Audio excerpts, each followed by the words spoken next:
नमस्कार. श्री न रा परांजपे लिखित श्री रामकृष्ण चरित्र हे श्री रामकृष्ण परमहंस यांचे चरित्र आपण वाचत आहोत. आज आपण 19व्या प्रकरणाला सुरुवात करतो आहोत. विवाह व पुनरागमनम.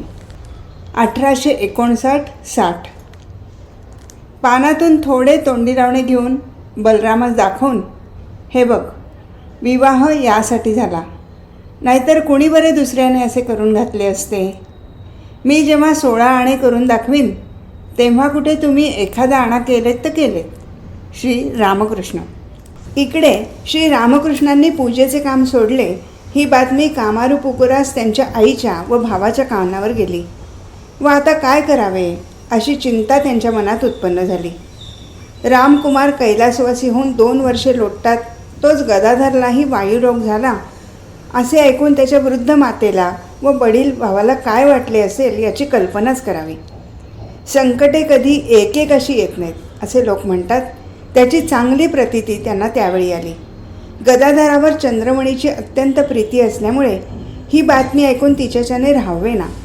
तिने श्री रामकृष्णांना दक्षिणेश्वराहून आपल्या गावी आणवले. परंतु तेथे आणले तरी श्री रामकृष्णाचा उदासीन आणि चंचल भाव कायमच होता. आई आई असा घोष रात्रंदिवस एकसारखा चालूच होता. भगवत दर्शनाच्या व्याकुळतेने एखाद्या लहान मुलासारखे रडणे चालूच होते. हे सर्व पाहून हा प्रकार बंद होण्याकरता तिने औषधे, मंत्र, तंत्र, तोडगे, शांती वगैरे नाना प्रकारचे उपाय सुरू केले.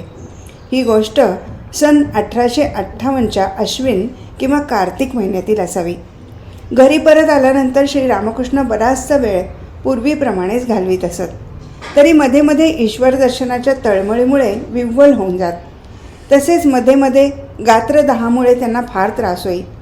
अशा रीतीने एकपक्षी त्यांचा सरळ व्यवहार, देवभक्ती, मातृभक्ती, स्नेहांवरील प्रेम वगैरे सर्व गुण पूर्ववत असलेले पाहून व दुसऱ्या पक्षी प्रसंगविशेष त्यांचा सर्व विषयाविषयी उदासीन भाव, लज्जा, भय, घृणाराहित्य, ईश्वर दर्शनाबद्दलची त्यांची उद्दाम व्याकुळता आणि आपल्या ध्येयाच्या मार्गातील अडथळे दूर करण्याचे त्यांचे आटोकाट परिश्रम, हे सर्व पाहून लोकांच्या मनात त्यांच्याविषयी एक प्रकारचा विलक्षण आदर उत्पन्न झाला.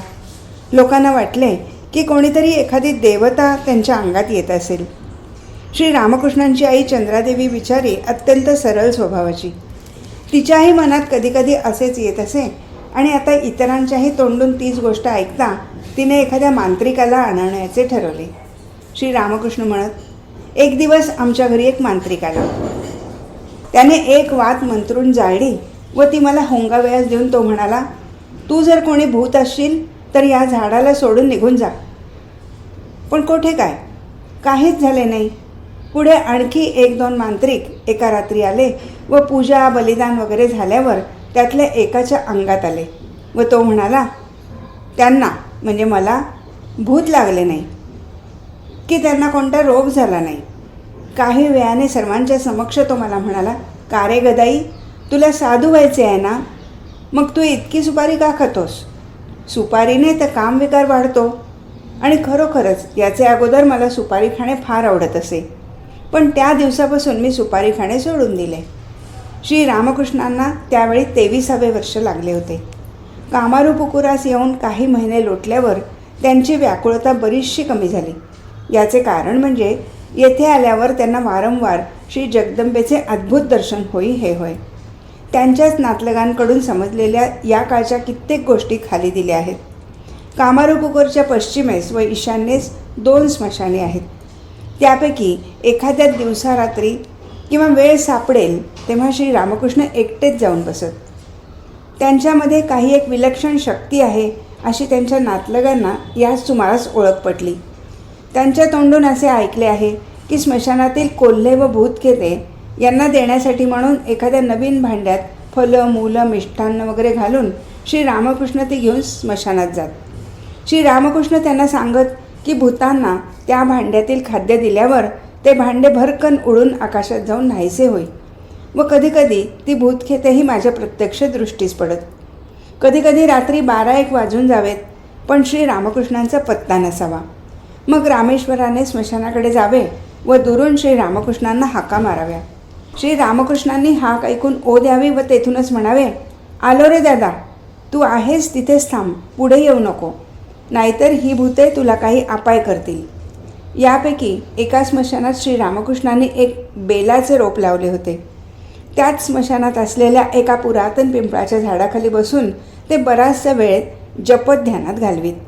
त्यांच्या नातलगांनी सांगितलेल्या या सर्व हकीकतीवरून असे दिसते की त्यांना त्यावेळी काही अपूर्व दर्शने व साक्षात्कार प्राप्त होऊन श्री जगदंबेच्या दर्शनाबद्दलची त्यांच्या अंतःकरणातील प्रचंड तळमळ यावेळी बरीचशी कमी झाली होती व त्यावरून असा अंदाज होतो की श्री जगदंबेचे दर्शन त्यावेळी त्यांना वरचे वर होत असे.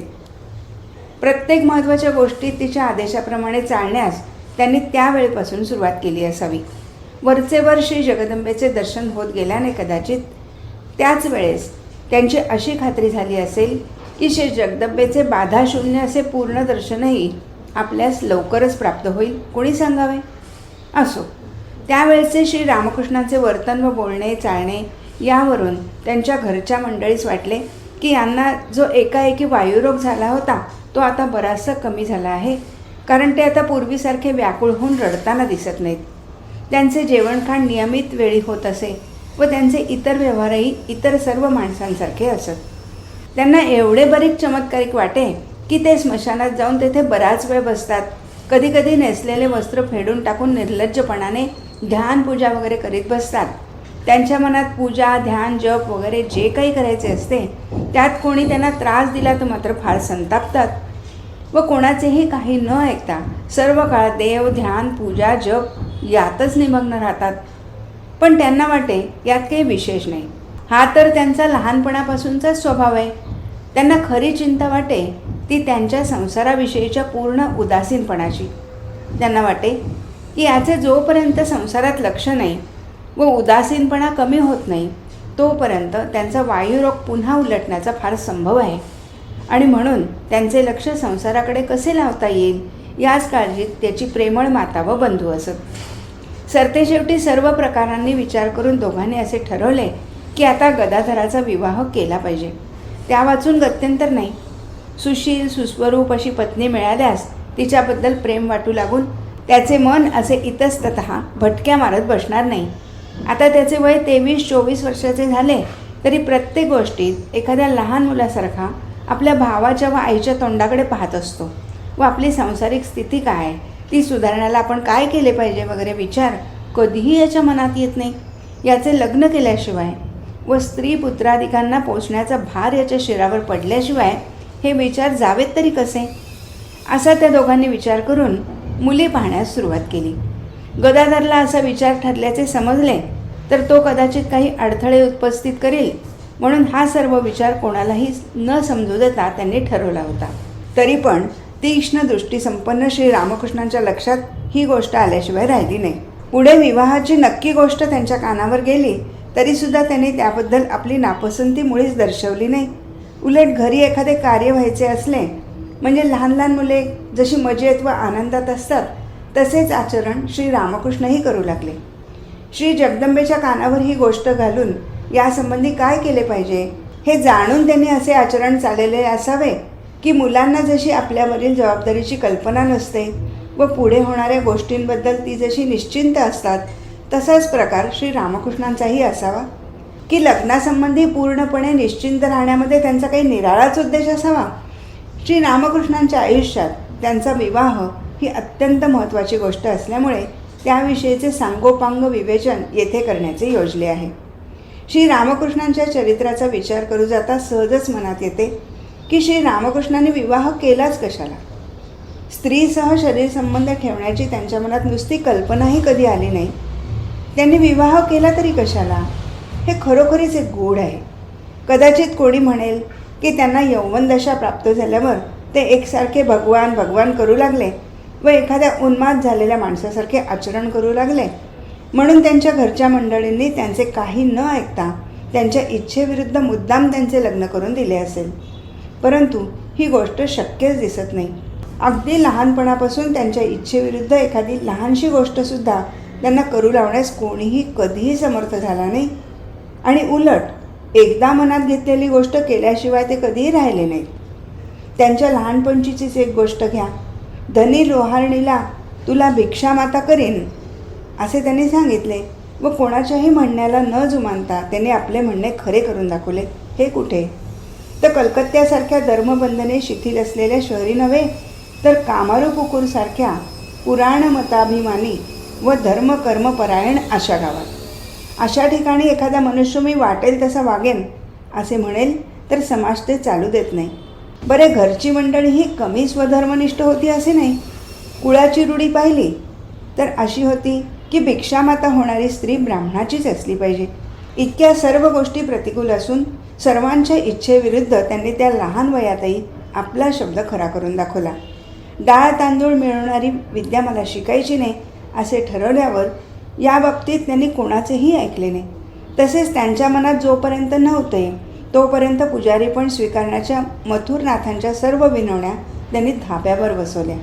या व अशाच इतरही गोष्टींवरून जर स्पष्ट दिसून येते की त्यांनीच आपल्या इच्छेप्रमाणे दुसऱ्याच्याही इच्छा फिरवून टाकल्या, तर लग्नासारख्या आयुष्यातील अत्यंत महत्त्वाच्या गोष्टीत ते दुसऱ्यांच्या इच्छेप्रमाणे वागले असे म्हणणे कसे संयुक्तिक होईल.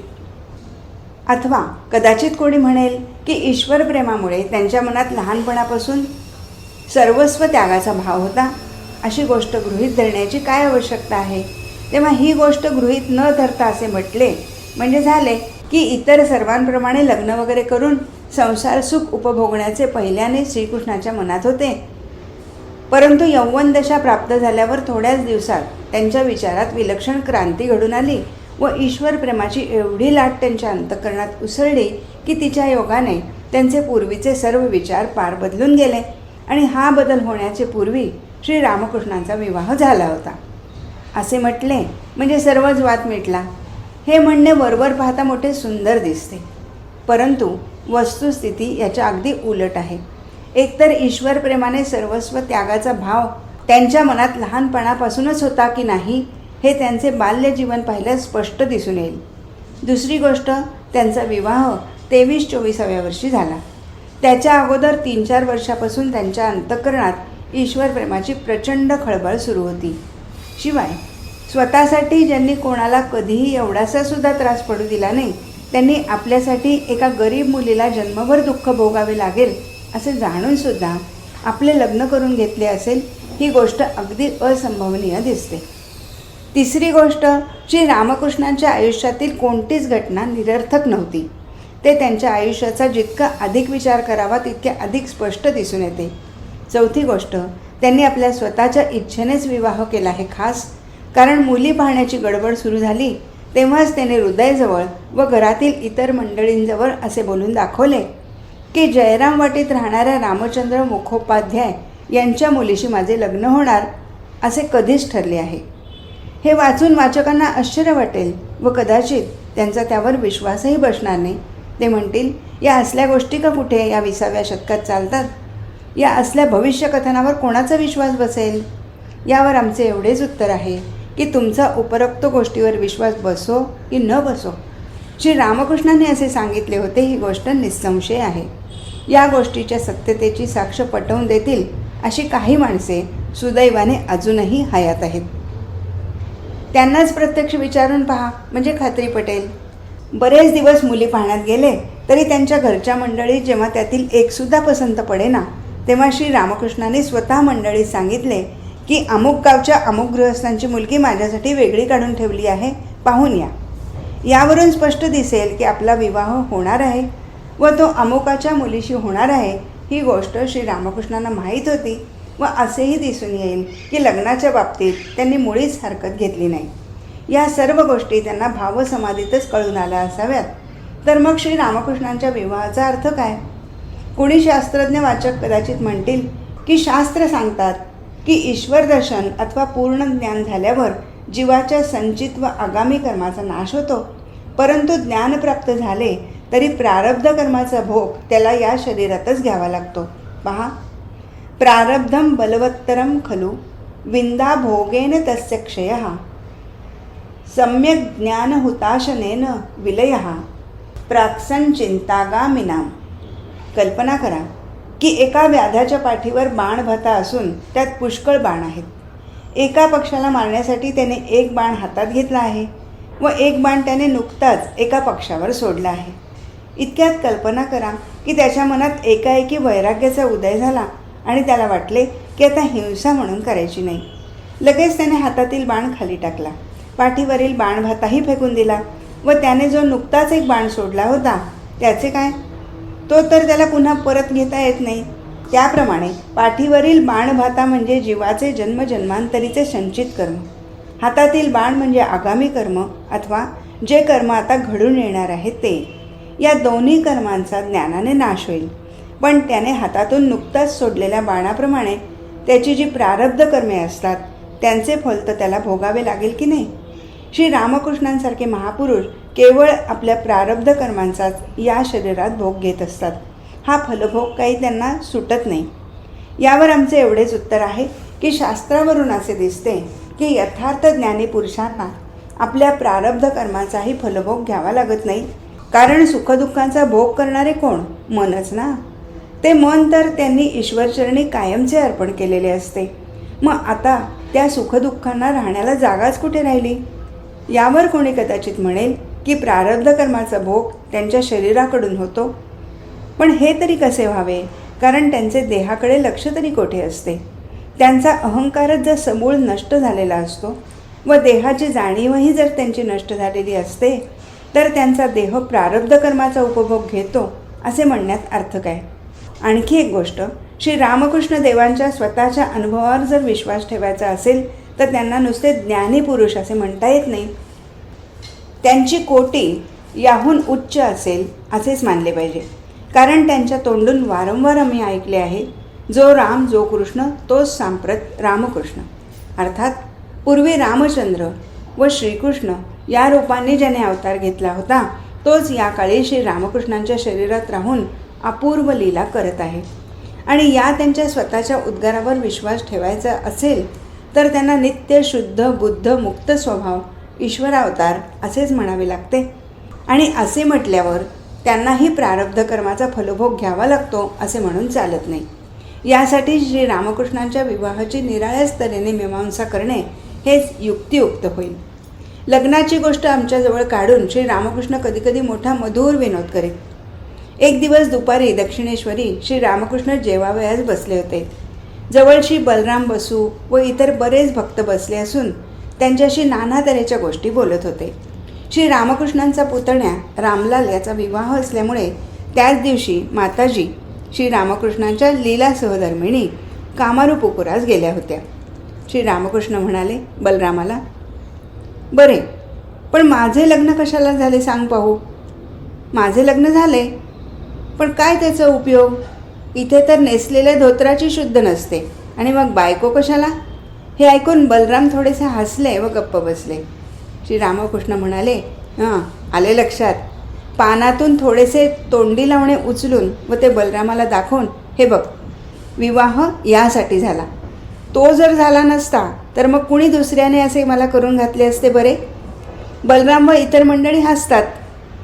खरेच विचारतो, दुसऱ्या कोणी खाण्यापिण्याची अशी व्यवस्था ठेवली असती काय. ती तर आज निघून गेली.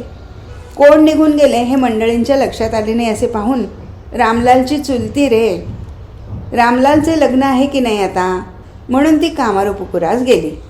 मी आपला उभा राहून पाहत होतो, पण मनात काहीसुद्धा आले नाही. अगदी खरे सांगतो, कोणीतरी निघून चालले आहे खरे, एवढेच काय ते मनात आले. पण मागून मात्र असे वाटू लागले की आता खायला कोण करून घालणार. का वाटले सांगू. वाटेल तो पदार्थ काही पोटाला सोचत नाही आणि खाण्याची तरी नेहमी शुद्ध असते असेही नाही. काय सोचते काय नाही हे सारे तिला ठाऊक आहे. ती आपले काही काही करून घालत असते. म्हणून वाटले की आता खायला कोण करून घालील.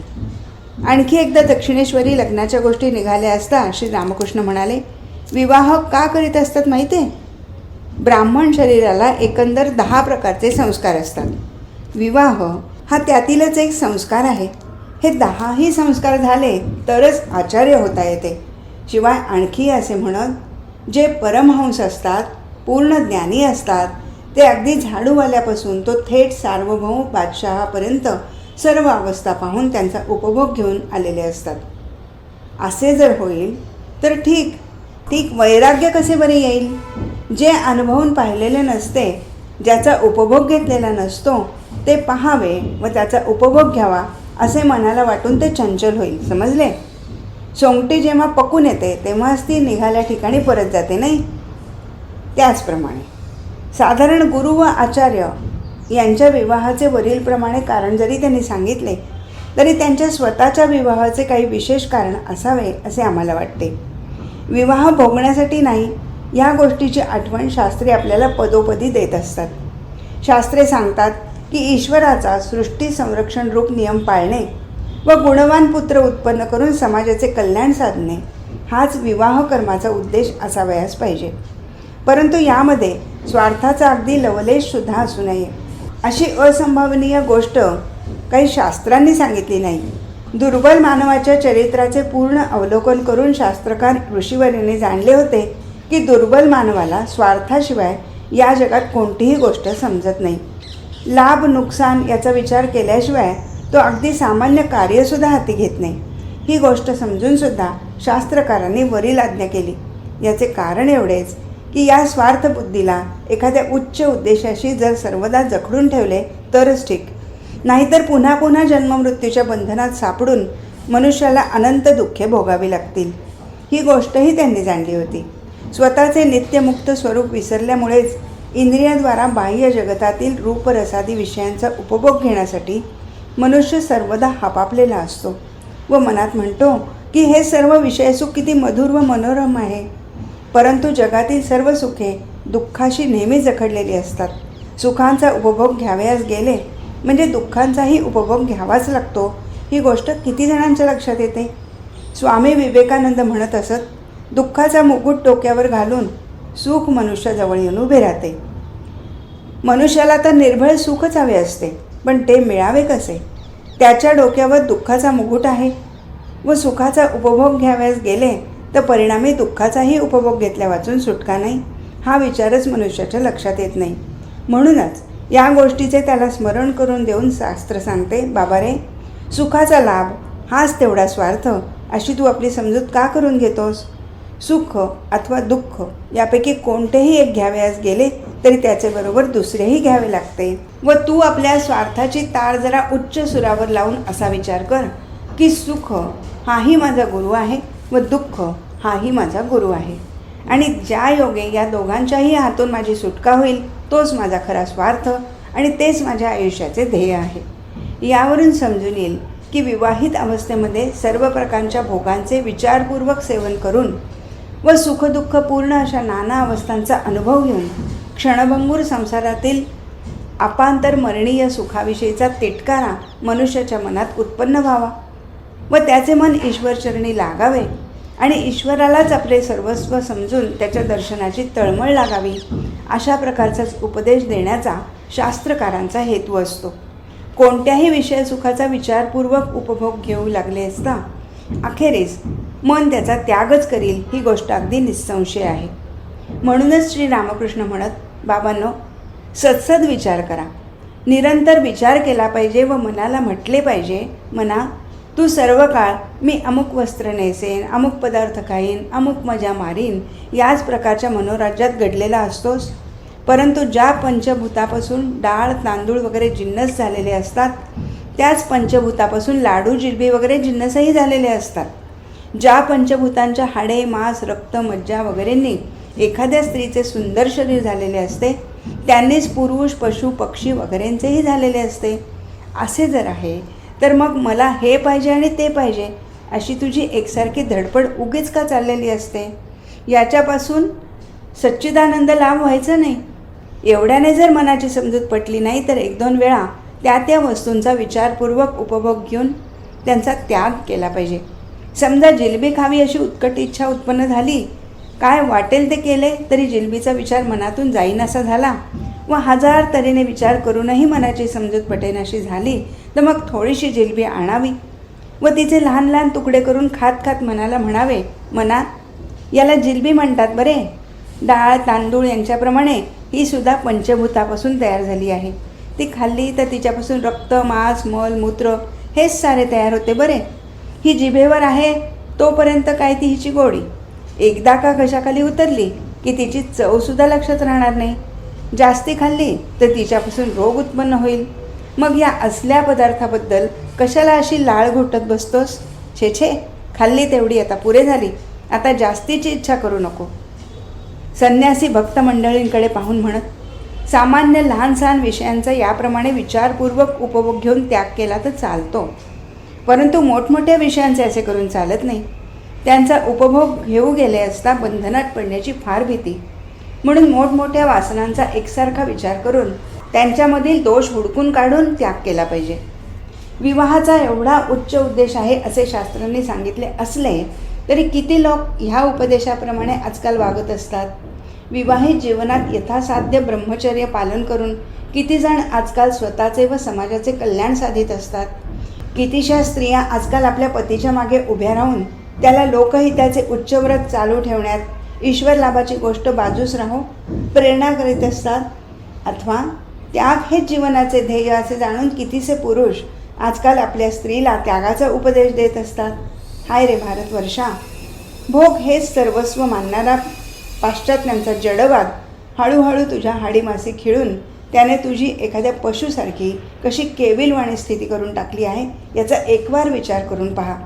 उगीच का श्री रामकृष्ण देव आपल्या संन्यासी भक्त मंडळींना सध्याच्या विवाहित जीवनातील दोष दाखवून म्हणत असत, भोगाला सर्वस्व अथवा जीवनाचे ध्येय समजणे हाच जर मुळात दोष आहे तर लग्न लागत असता वधूवरांच्या डोक्यावर 4 अक्षता टाकल्या व फुले उधळली म्हणजे दोष नाहीसे झाले व सर्व मंगल झाले असे होईल की काय? आणि खरे पाहू गेले असता विवाहित जीवनामध्ये सध्या इतकी प्रबळ इंद्रियपरता भारतवर्षात पूर्वी कधीही दिसून आली नसेल. इंद्रिय तृप्तीशिवाय विवाहाचा दुसरा एक महापवित्र अत्यंत उच्च असा हेतू आहे. या गोष्टीचे तर आम्हाला आजकाल स्मरणही राहिले नाही व म्हणून दिवसेंदिवस आम्ही पशुहूनही अधम होऊ लागलो आहोत. या महापवित्र व अत्यंत उच्च अशा हेतूचे आम्हाला स्मरण करून द्यावे व आमची पशुवृत्ती आमच्यातून नाहीशी करावी यासाठीच भगवान श्री रामकृष्ण देवांचा विवाह होता. त्यांच्या जीवनातील इतर सर्व कार्याप्रमाणे हे विवाह कार्यसुद्धा लोककल्याणासाठीच होते. श्री रामकृष्ण म्हणत असत, या शरीराकडून जे जे काही केले जाते ते सारे तुमच्यासाठी. मी जेव्हा 16 आणे करून दाखवीन तेव्हा कुठे तुम्ही एखादा आणा केला तर कराल, आणि मीच जर उभ्याने मुतू लागलो तर लेकांनो तुम्ही रंगण करून मुतू लागाल. यासाठीच विवाहित जीवनाचा अत्यंत उदात्त आदर्श लोकांपुढे ठेवण्यासाठीच श्री रामकृष्णांचा विवाह होता. त्यांनी स्वतः जर विवाह केला नसता तर विवाहित लोक म्हणाले असते, स्वतः गेला नाही म्हणून अशा ब्रह्मचर्याच्या गोष्टी चालल्या आहेत. पत्नी व आपण कधी एकत्र राहिले नाहीत म्हणून ब्रह्मचर्याच्या अशा लांब लांब गप्पा चालल्या आहेत असे म्हणण्यास कोणाला जागा राहू नये म्हणून श्री रामकृष्णाने नुसता विवाह केला एवढेच नाही, तर श्री जगदंबा मातेच्या पूर्ण दर्शनाचा लाभ झाल्यानंतर जेव्हा दिव्योन साधावस्था त्यांच्या अंगी पूर्णपणे बांधली तेव्हा पूर्ण यौवन प्राप्त झालेल्या आपल्या पत्नीला त्यांनी दक्षिणेश्वरी आणून ठेवले. श्री जगदंबेचा आविर्भाव तिच्यामध्ये प्रत्यक्ष पाहून तिची श्री जगन्माता ज्ञानाने पूजा केली. 8 महिनेपर्यंत तिच्याबरोबर एकत्र वास केला. एवढेच काय, पण तिच्याबरोबर एका शय्येवर शयनसुद्धा केले व तिला बरे वाटावे, आनंद व्हावा म्हणून त्यानंतर काही वर्षे कधीकधी कामारूप उगोरास, कधीकधी जयराम वाटीस किंवा माहेरी स्वतः जाऊन ते 1-2 महिने तेथे राहून घालवू लागले. दक्षिणेश्वरी श्री रामकृष्ण जेव्हा आपल्या स्त्रीसह एकत्र राहत असत तेव्हाचा काळ आठवून माताजी श्री रामकृष्णांची पत्नी आपल्या स्त्री भक्तांना सांगत असत, त्या दिवसात ते अशा काही दिव्य भावावस्थेत निरंतर निमग्न असत की ते सांगून समजायचे नाही. भावावस्थेच्या भरात त्यांनी किती गोष्टी सांगाव्या, किती उपदेश द्यावा, केव्हा हसावे, केव्हा रडावे, केव्हा समाधीत निमग्न होऊन जावे, अशा रीतीने सारी रात्र घालवावी. त्या भावावस्थेचा आवेश असा विलक्षण असे की तो पाहून माझ्या सर्वांगाला कापरे भरे व रात्र एकदाची केव्हा सरते व दिवस उजाडतो असे होऊन जावे. भाव समाधी म्हणजे काय वगैरे त्यावेळी मला काहीच समजत नसे. एक दिवस त्यांची समाधी किती वेळ तरी भंगेना म्हणून मी भीतीने रडू लागले व हृदयाला हाक मारली. त्यांनी येऊन जगदंबेचे नाव त्यांच्या कानी किती वेळा तरी उच्चारले तेव्हा कुठे बऱ्याच वेळाने त्यांची समाधी उतरली. हे त्यांना समजल्यावर मला पुन्हा असा त्रास होऊ नये म्हणून अमुक प्रकारचा भाव दिसला तर अमुक नाम कानात उच्चारावे, अमुक भाव दिसला तर अमुक बीजमंत्राचा कानात उच्चार करावा, हे सर्व स्वतः त्यांनी मला शिकवून ठेवले. तेव्हापासून मग तितके भय वाटत नसे व या उपायाने ते लवकर शुद्धीवरही येत. त्यानंतर अशा रीतीने अनेक दिवस लोटले तरी केव्हा कोणत्या प्रकारची भावसमाधी लागेल या काळजीत मी सारी रात्र जागीच असे व मला झोप मुळीच येत नाही. हे जेव्हा त्यांच्या कानावर गेले तेव्हा त्यांनी मला दुसरीकडे नौबतखान्यात निजण्यास सांगितले. परमपूज्य माताजी म्हणत असत, समईमध्ये वात कशी ठेवावी, कोणता जिनस कोठे व कसा ठेवावा, आपल्या घरातील कोण माणसे कशी आहेत, कोणाबरोबर कसे वागावे, दुसऱ्याच्या घरी गेले तर तेथे कशा प्रकारचे वर्तन ठेवावे, याबद्दलच्या सामान्य सांसारिक विषयापासून तो भजन, कीर्तन, ध्यान, समाधी व ब्रह्मज्ञान अशा प्रकारच्या उच्च विषयापर्यंत सर्व तऱ्हेच्या गोष्टी त्यांनी मला समजावून सांगितल्या. विवाहित पुरुषांनो, तुमच्यापैकी किती जण आपापल्या धर्मपत्नींना या रीतीने शिक्षण देत असतील? समजा की काही कारणामुळे तो तुच्छ शरीर संबंध बंद होण्याची पाळी आली तर तुमच्यापैकी किती जणांचे आपल्या पत्नीवर आजीवन निस्वार्थ प्रेम कायम राहू शकेल? म्हणूनच म्हणतो की श्री रामकृष्णाने विवाह करून पत्नीशी एक दिवससुद्धा शरीर संबंध न ठेवता प्रेमळ आचरणाचा हा जो अदृष्टपूर्व व अद्भुत प्रकार स्वतः आचरून दाखवला तो केवळ तुमच्यासाठी. इंद्रियपरायणतेशिवाय विवाहाचा दुसरा उच्च उद्देश आहे असे तुम्हाला शिकवावे म्हणून आणि या उच्च ध्येयाकडे दृष्टी स्थिर ठेवून तुम्ही विवाहित जीवनात यथासाध्य ब्रह्मचर्य पाळून स्वतः धन्य व्हावे आणि बुद्धिमान, तेजस्वी व गुणवान अशा संतांना जन्म देऊन भारतवर्षाच्या सध्याच्या हतवीर्य, निस्तेज व बलरहित अशा समाजाला वीर्यवान, सतेज, बलवान करावे म्हणून त्यांनी विवाह केला. ही गोष्ट श्री रामचंद्र, श्रीकृष्ण, बुद्ध, शंकर, श्री चैतन्य वगैरे पूर्वीच्या अवतारासहित त्यांनी करून दाखवण्याचे प्रयोजन पडले नव्हते. तीच गोष्ट सध्या अवश्य झाली व ती सांप्रत युगावतार भगवान श्री रामकृष्ण देव यांना करून दाखवणे भाग पडले. आज इथेच थांबू. हरिओम तत्सत.